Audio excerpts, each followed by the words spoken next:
Capítulo 8. Semidiosa.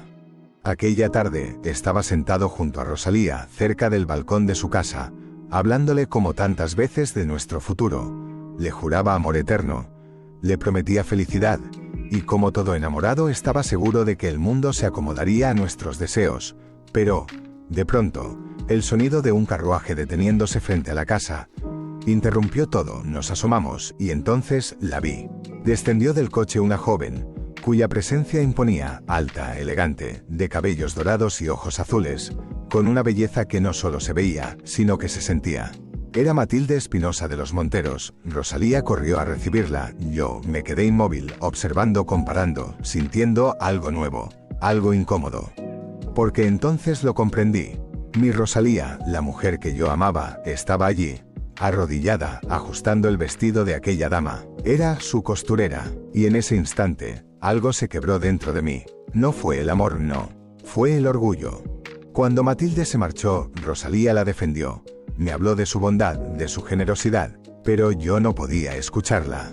Solo veía su arrogancia. Y ese sentimiento creció aún más cuando, esa misma noche, mi amigo Hervías confesó que la amaba. Sin esperanza. Sentí celos, enojo, confusión. Y cuando recibí su invitación para el gran sarao, la rechacé. Con desprecio. Sin saber que ese rechazo cambiaría mi destino para siempre. Capítulo 9. Los botones de la casaca del capitán. Esa misma noche, en la casa del escribano Pedrera, el ambiente era muy distinto. Allí no había promesas de amor. Había dinero, cartas y ambición. El capitán Matamoros jugaba. Y perdía una y otra vez, hasta que la desesperación apareció en su rostro. Pero entonces, el azar le mostró una oportunidad. Un simple botón de su casaca reflejaba las cartas. Y el capitán decidió aprovecharlo. En cuestión de minutos, la suerte cambió. Ganó. Y ganó mucho. Demasiado. Salió a la calle cargado de dinero y de orgullo. Desafió incluso a la temida cuadrilla de Pie de Lana. Y caminó solo, en la oscuridad. Grave error. Un hombre lo detuvo. Un desconocido. Un duelo comenzó. Espadas a cero, respiraciones agitadas. Y luego, el silencio. El capitán cayó. Herido. Vencido. Despojado. Pero lo más inquietante no fue eso. El atacante regresó a la casa del escribano. Y entró por un armario. Como una sombra.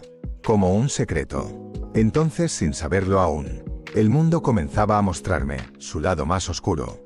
Capítulo 10. Preparativos para la fiesta. El capitán Matamoros no murió, pero estuvo a punto.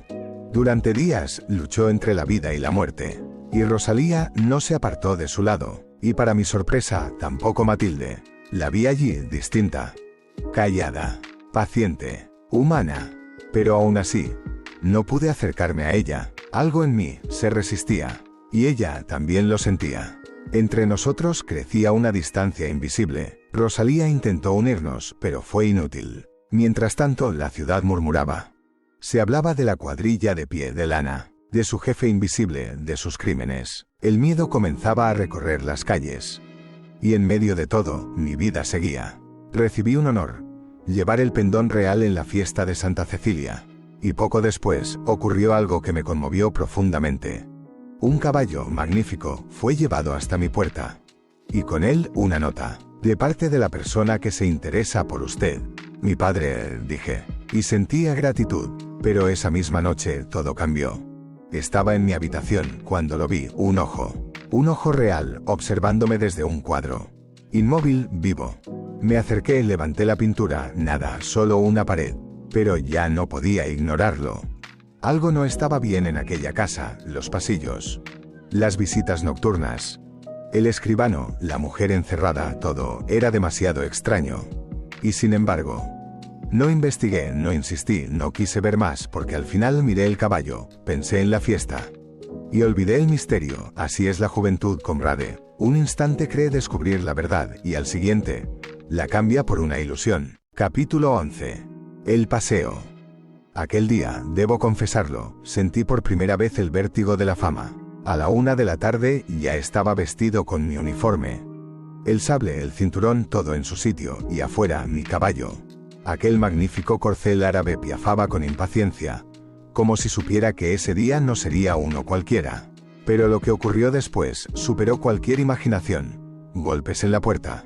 Entraron dos jóvenes, vestidos como príncipes de Oriente, moros, pajes, enviados por la misma persona que me había mandado el caballo. Mi padre. ¿Cuánto debe quererme?, pensé con emoción. Y en ese instante, algo cambió en mí. Monté y salí a la calle, la ciudad se detuvo. La gente murmuraba, señalaba, seguía mi paso. Mi caballo, mis pajes, yo, éramos un espectáculo. Pero cuando comenzó el paseo, entendí realmente lo que significaba. Clarines, maceros, autoridades, el pendón real. La ciudad entera, vestida de fiesta. Y sin embargo, entre todo aquel brillo, yo era la novedad. Llegamos frente al palacio, levanté la vista y la vi. Matilde. Sus ojos fijos en mí, no apartó la mirada, y por primera vez me pareció hermosa. Demasiado hermosa. Sentí algo peligroso. Orgullo. Cuando todo terminó, regresé a casa. Y allí solo. Lo supe. La fama embriaga, pero también despierta algo oscuro. Porque esa noche, al pensar en Rosalía, no vi su dulzura, vi su posición, vi la distancia. Y por primera vez, mi corazón dudó. Capítulo 12. El Sarao. La noche siguiente, la ciudad brillaba. Luces, música, seda, oro. El sarao del alférez real era el centro de todo. Y en medio de aquella escena, Matilde, reina absoluta. Pero algo la inquietaba. Miraba la puerta una y otra vez. Hasta que entramos, Hervías y yo. Ella nos recibió con cortesía, sin mostrar preferencia. Pero pronto nos dejó solos. Y entonces ocurrió. El silencio entre nosotros era incómodo. Pesado. Arochena apareció, intentando acercarse a ella. Fue rechazado. Fríamente. Y entonces Matilde me habló. De Rosalía. Es un ángel, dijo. Y sus ojos me buscaban. Yo respondí. Pero mi orgullo habló antes que mi corazón. Cuando se case, perderá usted a su costurera. Silencio. Una herida. La vi palidecer. Y me fui, sin mirar atrás. Pero en el salón, todo cambió. Matilde, herida en su orgullo, bailó como si quisiera olvidar. Hervías sufrió en silencio y Arochena juró vengarse. Mientras tanto, en otra sala, 3 hombres jugaban, uno de ellos, Montejo, misterioso, oscuro, y esa noche se decidió mi destino. Saldrá al encuentro del situado, dijo el capitán general. Y yo, sin saberlo, acababa de entrar en la historia, pero lo más inquietante ocurrió después. Montejo salió. Y no volvió a su casa, caminó en silencio hasta el cementerio, sacó una llave, abrió y desapareció entre los muertos. Capítulo 13. El situado. Aquella misión parecía una aventura, 100.000 pesos, un convoy bandidos, y nosotros, jóvenes, ansiosos de gloria, marchábamos, soñando con combate. Pero nada ocurría. Hasta el segundo día, el río, la noche y la luna, iluminando todo. No podía dormir. Pensaba en Rosalía y en Matilde. En el amor y en el orgullo, en la fidelidad y en la ambición, hasta que los perros ladraron, un gallo cantó. Y luego, caballos muchos. ¿Quién vive?, gritó el centinela, disparó y entonces los vimos. La banda de pie de lana, más de 60 hombres, el combate fue inmediato. Fuego, gritos, caídos y luego acero, cuerpo a cuerpo. En medio de todo, el jefe, en un caballo negro, cubierto terrible. Me lancé contra él sin pensar, golpes, choques, sangre y entonces un disparo.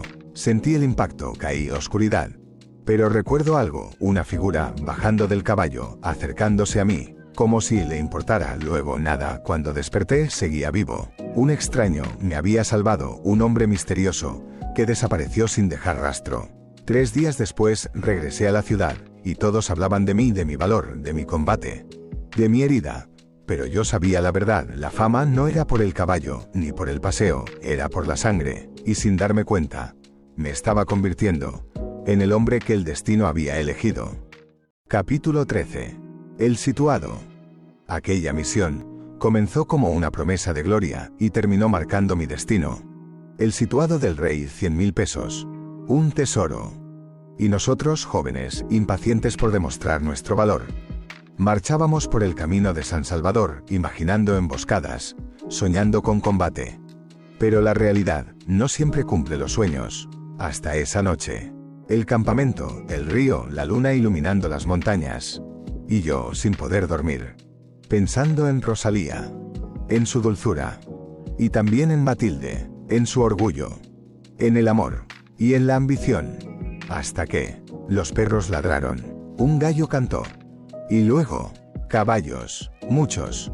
El aire cambió. ¿Quién vive?, gritó el centinela. Disparó. Y entonces, los vimos, más de 60 hombres. La cuadrilla de pie de lana. El combate estalló. Fuego, humo, gritos. Y luego, acero. Cuerpo a cuerpo. En medio de la lucha, apareció él. El jefe. Montado en un caballo negro. Inmóvil, terrible. Me lancé contra él sin pensar. Golpes. Chispas. Sangre. Y entonces, un disparo. Sentí el impacto. Caí. La vida se me escapaba. Pero antes de perder el sentido, lo vi. El jefe, bajando del caballo, acercándose a mí, como si le importara. Luego oscuridad. Cuando desperté, seguía vivo. Un hombre extraño había salvado mi vida. Un desconocido, que desapareció como un fantasma. 3 días después regresé a la ciudad, y todos hablaban de mí, de mi valor, de mi combate, de mi herida. Así nació mi fama, pero también, sin darme cuenta, nació algo más peligroso: el orgullo. Capítulo 14. Una intriga de Don Diego. Mientras yo luchaba entre la vida y la muerte, en la ciudad, se jugaba otra batalla. Una batalla silenciosa, más peligrosa. Don Diego de Arochena recibió la noticia de que yo había muerto. Y se alegró, sí, se alegró. Corrió a casa de Matilde. Y allí sembró la mentira. Describió la batalla, exageró la derrota. Y luego, dejó caer mi nombre: ha muerto. Matilde palideció, su alma se quebró en silencio. Pero entonces llegó su padre. Y la verdad salió a la luz. Yo no estaba muerto, estaba herido. Y además había sido ascendido teniente héroe. La alegría de Matilde fue imposible de ocultar. Y Arochena comprendió que había fallado. Pero no se detuvo. Antes de irse, lanzó su golpe más cruel. «Tiene novia», dijo. «Una costurera». Rosalía, silencio. Un golpe directo al orgullo. A partir de ese momento, la duda quedó sembrada. Mientras tanto, yo regresé a la ciudad, herido pero admirado, y en mi corazón algo comenzaba a cambiar. Mi amor por Rosalía ya no era el mismo, no lo entendía aún, pero algo se estaba rompiendo.